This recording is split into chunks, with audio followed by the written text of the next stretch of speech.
Assalamualaikum warahmatullahi wabarakatuh. Perkenalkan, nama saya Rifandi dengan nomor induk mahasiswa 211240734, mahasiswa PPG dalam jabatan batch pertama dengan mata pelajaran Sejarah Kebudayaan Islam di LPTK UIN Syekh M. Jamil Jambek, Bukit Tinggi.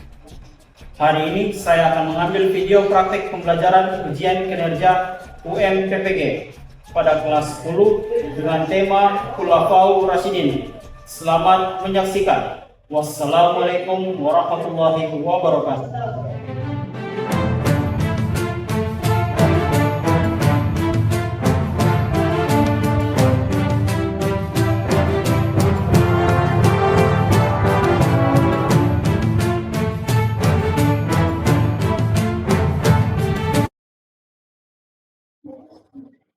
Oke, bismillahirrahmanirrahim. Assalamualaikum warahmatullahi wabarakatuh. Waalaikumsalam warahmatullahi wabarakatuh. Bismillahirrahmanirrahim. Alhamdulillahirabbil alamin wa bihi nasta'in ala umuri dunya waddin. Wassalatu wassalamu ala asyrofil anbiya'i wal mursalin sayyidina Muhammadin wa ala alihi wasallam, amma ba'd. Oke. Jadi hari ini hari Jumat tanggal 9 Mei 2025 kita kembali lagi masuk mata pelajaran Sejarah Kebudayaan Islam. Sebelum kita masuk pembelajaran Sejarah Kebudayaan Islam, terlebih dahulu marilah kita berdoa. Jadi silakan satu orang, Tiko. Teman-teman, sebelum kita belajar marilah kita berdoa. Berdoa dimulai.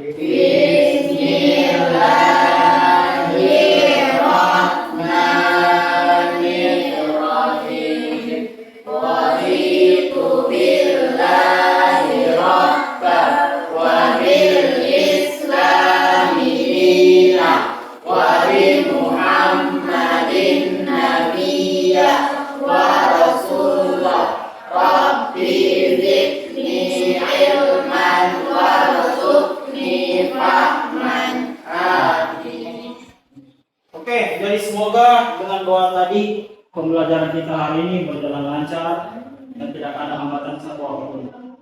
Amin. Oke, sebelum kita masuk pembelajaran, terlebih dahulu akan saya absen. Andra Rafael, tidak ada. Asmirani, Dimas, Eva, Amira, Laras Adel, Muhammad Agung, Muhammad Ikram, Muhammad Ragil, Mutia, Nurul Asyifa, Safira Ramadhani, Satria Widodo, Sri Utami, Miftahul Khair, Muhammad Rizky Aditya, Aldo Syarif Al-Ghifari.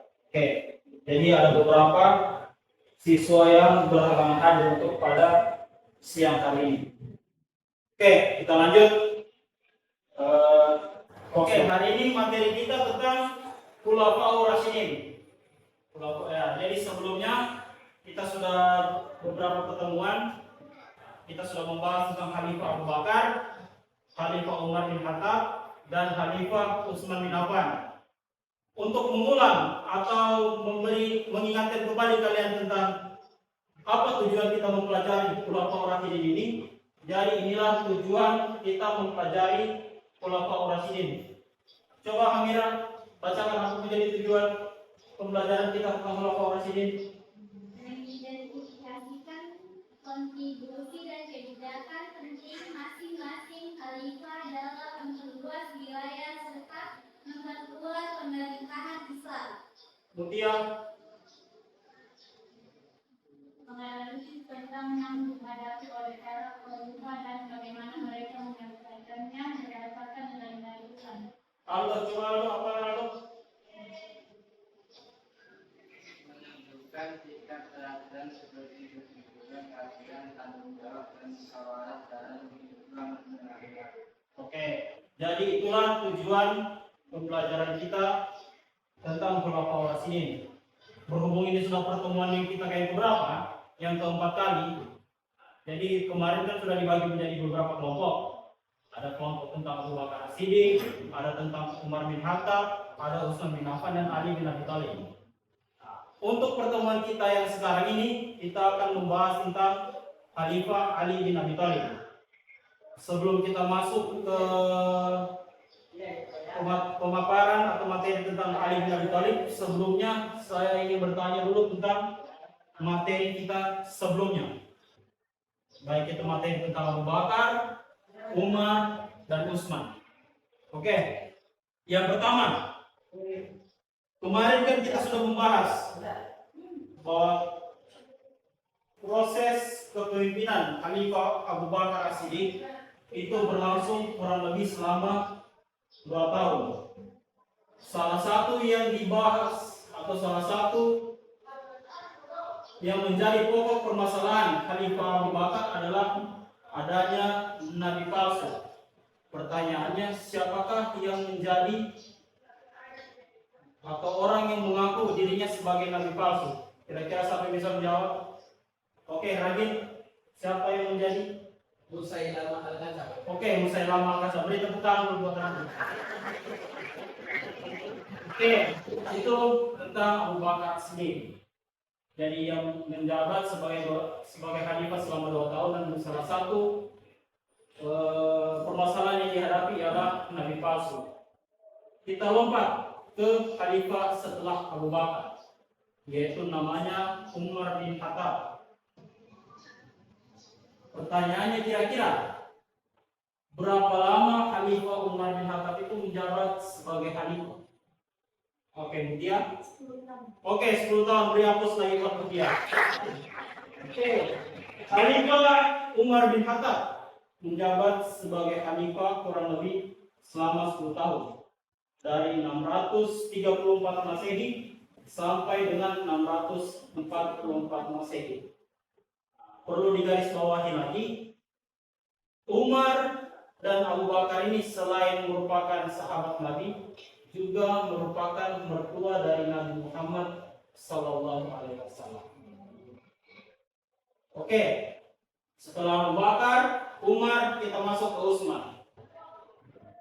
Oke, setelah Abu Bakar, Umar, kita ke Utsman bin Affan. Utsman bin Affan itu kurang lebih menjabat sebagai khalifah selama 12 tahun. Selama 12 tahun, kemudian dia juga diberi gelar oleh orang-orang, yaitu diberi gelar Dzul-Nurain, yang berarti pemimpin bercahaya. Pertanyaannya, kenapa dia diberi gelar Dzul-Nurain? Oke.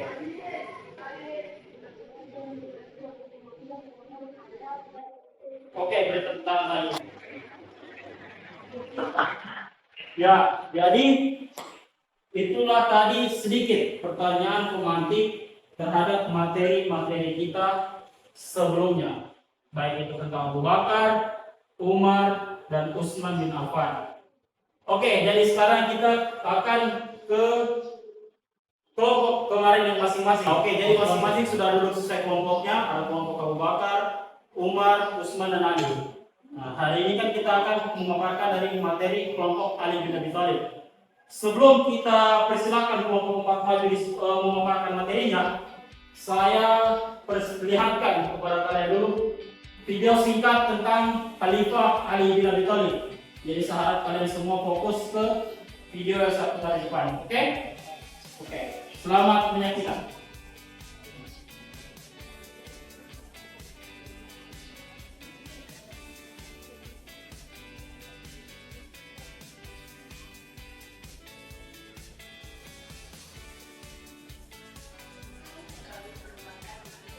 Karena Ali menikah dengan Fatimah, beliau memiliki bukan Haidar yang berarti saya Hashim. Haidar itu Ali berasal dari Bani Hashim. Ia merupakan putra dari paman Rasulullah, yaitu Al-Salim. Orang-orang Quraisy semakin hari semakin memuji Rasulullah. Mereka tidak ragu menyakiti bahkan membunuh siapapun yang mengikuti ajaran Nabi Muhammad. Demi keselamatan para muslimin, Rasulullah memilih umatnya untuk hijrah ke Madinah karena mereka akan lebih aman di sana. Pada suatu malam ketika masih gelap gulita, tampak sekelompok orang-orang Quraisy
sholat dan pergi meninggalkan kota Mekah untuk hijrah. Oke, jadi selesai tadi videonya. Itu sejarah singkat atau biografi singkat tentang Khalifah Ali bin Abi Thalib. Nah sekarang, karena kemarin kita sudah diskusi, jadi saya persilakan untuk kelompok 4 atau kelompok Ali bin Abi Thalib memaparkan hasil diskusinya mereka di depan. Untuk kelompok Ali, saya persilakan.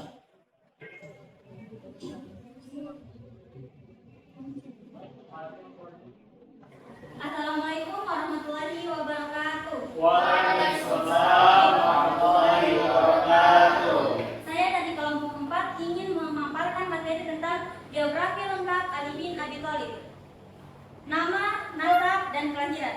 Ali bin Abi Thalib bin Abdul Muthalib bin Hashim bin Abdi Manaf adalah sepupu sekaligus menantu Nabi Muhammad SAW. Ia lahir di kota Mekah pada tahun 600 Masehi dalam keluarga Bani Hashim, salah satu kabilah paling terhormat di kalangan Quraisy. Ibunya adalah Fatimah binti Asad, wanita pertama dari kalangan Quraisy yang masuk Islam. Ali lahir dalam Ka'bah menurut beberapa riwayat yang menunjukkan keistimewaan kedudukannya. Masa kecil dan asuhan Rasulullah. Ali dibesarkan langsung di rumah Nabi Muhammad SAW sejak kecil sebagai bentuk balas budi Rasulullah kepada Abu Thalib, paman beliau yang merawatnya sejak yatim. Ali tumbuh dalam lingkungan penuh nilai kenabian dan wahyu. Sejak dini, ia telah terbiasa menyaksikan akhlak mulia dan perilaku luhur Rasulullah yang membentuk karakter kuat dan tangguh dalam dirinya. Ali bin Abi Thalib adalah anak pertama yang masuk Islam. Saat usianya masih sekitar 10 tahun, ia menyatakan keislamannya setelah melihat Nabi dan Khadijah melaksanakan sholat. Keputusannya untuk memeluk Islam sejak dini menunjukkan keberaniannya dalam membela kebenaran meskipun belum banyak yang mengikuti dakwah Nabi. Ia turut serta dalam dakwah rahasia di Mekah dan menghadapi tekanan kaum Quraisy bersama kaum muslimin lainnya. Sekian materi yang dapat saya sampaikan. Lebih dan kurangnya mohon maaf. Wallahu a'lam. Wassalamualaikum warahmatullahi wabarakatuh. Waalaikumsalam warahmatullahi wabarakatuh. Oke, jadi itulah tadi materi dari kelompok Khulafaur Rasyidin. Ada beberapa poin penting yang bisa saya paparkan atau sedikit saya paparkan. Yang pertama,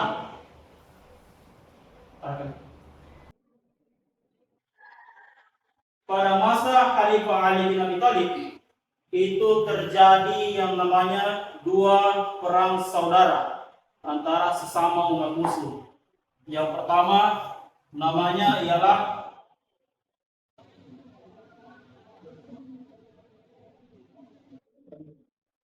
Perang Jamal. Perang Jamal ini adalah perang antara Ali bin Abi Thalib melawan Aisyah radhiyallahu anhu, Talha bin Ubaidillah, dan Zubair bin Awam. Dalam perang Jamal ini, pihak Ali berhasil menang. Dan pihak Aisyah, Talha, dan Zubair akhirnya diasingkan keluar dari kota.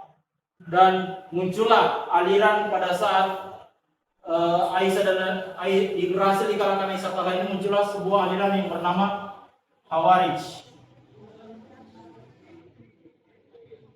Kemudian yang perang berikutnya adalah perang yang namanya Perang Siffin. Dalam Perang Siffin ini, perang antara Ali bin Abi Thalib melawan Muawiyah bin Abi Sufyan.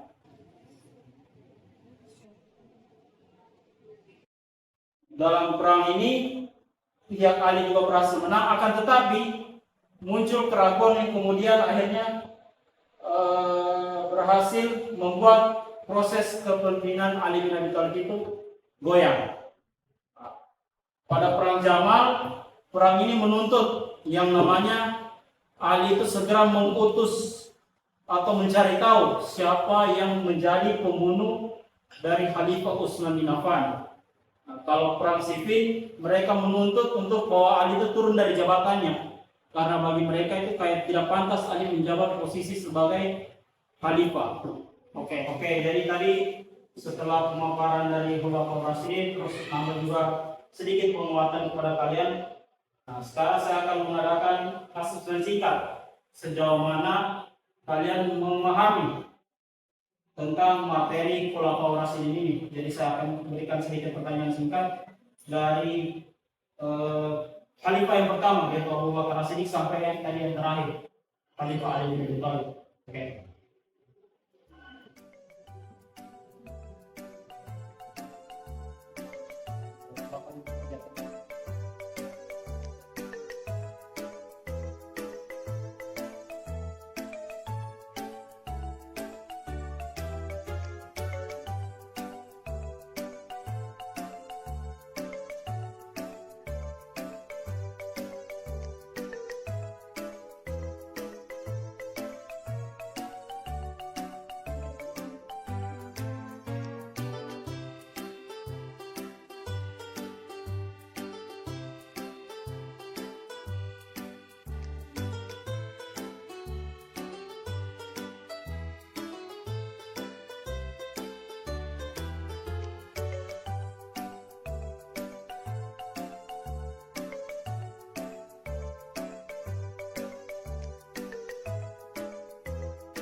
Oke, sudah selesai semua dikerjakan? Sudah. Oke, jadi saya minta tolong satu orang kumpul jawaban dari teman-teman. Siapa yang bersedia? Lagi. Nah, ayo silakan lagi. Minta tolong yang kumpul hasil jawaban dari teman-teman.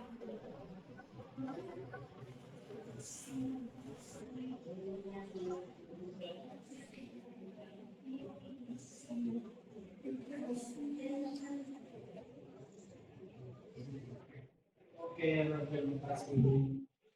Ya, jadi nanti hasil asesmen ini akan saya bagikan sejauh mana saya akan melihat kemampuan kalian dalam memahami materi Khulafaur Rasyidin. Jadi setelah Khulafaur Rasyidin ini, jadi dengan ini berakhirlah materi kita tentang Khulafaur Rasyidin.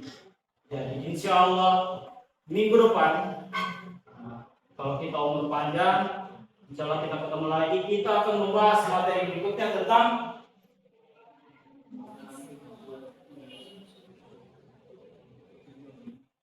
perkembangan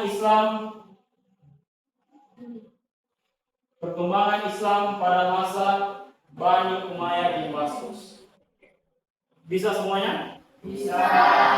Kalau begitu, untuk menutup pertemuan kita pada siang hari ini, mari bersama-sama kita mengucapkan hamdalah. Alhamdulillahirabbil alamin. Oke, demikian pertemuan kita pada siang hari ini. Wallahu musta'an. Wassalamualaikum warahmatullahi wabarakatuh.